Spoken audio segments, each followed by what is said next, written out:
नमस्कार विद्यार्थी मित्र मैत्रिणींनो, कसे आहात? मजेत आहात ना? ज्ञानेश्वर विद्या मंदिर या शैक्षणिक संकुलामध्ये तुम्हा सर्वांचं स्वागत आहे.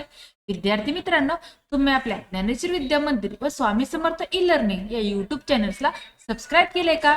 सबस्क्राईब केलं नसेल तर लगेच सबस्क्राईब करून घ्या व सबस्क्राईब समोर जे नोटिफिकेशन आहे त्याला हिट करा, जेणेकरून आपल्या चॅनलवरती अपलोड होणारे नवनवीन शैक्षणिक व्हिडिओ तुम्हाला पाहायला मिळतील. आज आपण पाहणार आहोत माझा देश मराठी निबंध. काय पाहणार आहोत? माझा देश मराठी निबंध. चला पाहूयात निबंधाला. माझा देश भारत आहे. भारत हा माझ्या मनात, विचारात आणि जीवनात विशेष स्थान असलेला देश आहे. भारत हा प्राचीन संस्कृती, महान इतिहास, विविधता आणि एकतेचा सुंदर संगम आहे. विविधतेत एकता हे भारताचे खरे वैशिष्ट्य आहे. वेगवेगळ्या भाषा, धर्म, सण, परंपरा आणि वेशभूषा असूनही आपण सर्व भारतीय एकत्र राहतो. हीच आपल्या देशाची खरी ताकद आहे. भारताचा इतिहास फार जुना आणि गौरवशाली आहे. या देशात अनेक महान राजे, संत, विचारवंत आणि स्वातंत्र्य सैनिक होऊन गेले.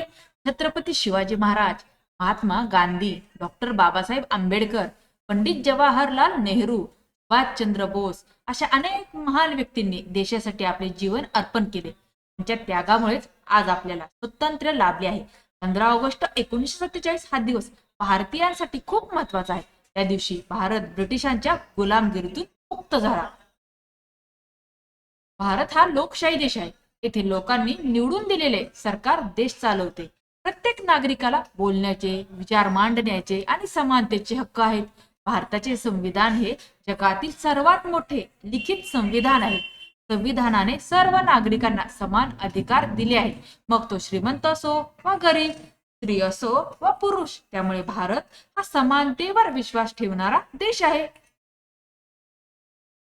भारताची भौगोलिक रचना खूप सुंदर आहे. उत्तरेला हिमालय पर्वतरांग आहे, तर दक्षिणेला विस्तीर्ण समुद्र आहे. भारतात नद्या, पर्वत, जंगल, वाळवंट आणि सुपीक मैदाने आहेत.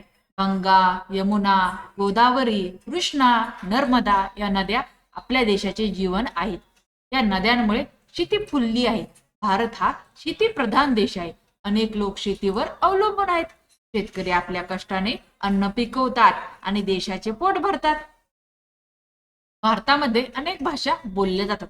मराठी, हिंदी, गुजराती, बंगाली, तमिळ, तेलुगू, कन्नड, मल्याळम अशा अनेक भाषा येथे प्रचलित आहेत.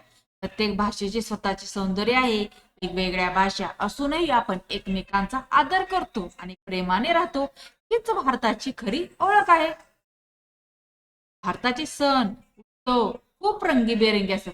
दिवाळी, होळी, गणेशोत्सव, दसरा, ईद, ख्रिसमस, बैसाखी, ओणम असे अनेक सण येथे साजरे केले जातात.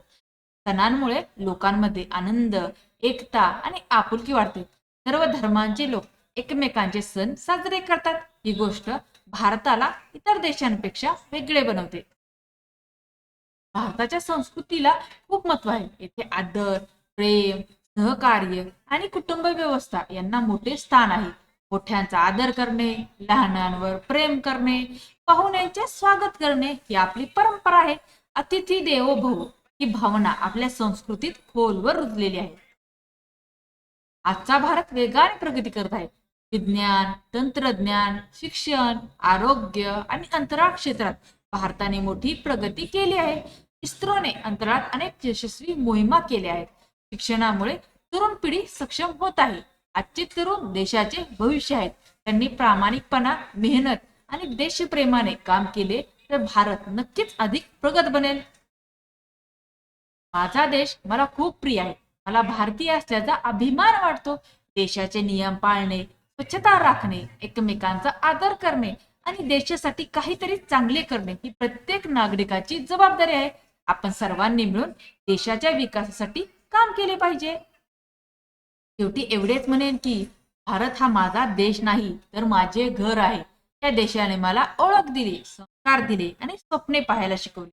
माझा देश सदैव प्रगती करत राहो आणि जगात मानाने उभा राहो हीच माझी इच्छा आहे. अशा प्रकारे माझा देश भारत. हा निबंध वैचारिक निबंध संपलेला आहे. तुम्हाला हा निबंध आवडला का? हा निबंध जर आवडला असेल तर निबंधाला जास्तीत जास्त शेअर करा. चॅनेलवर नसेल चॅनेलला सबस्क्राईब करा. धन्यवाद.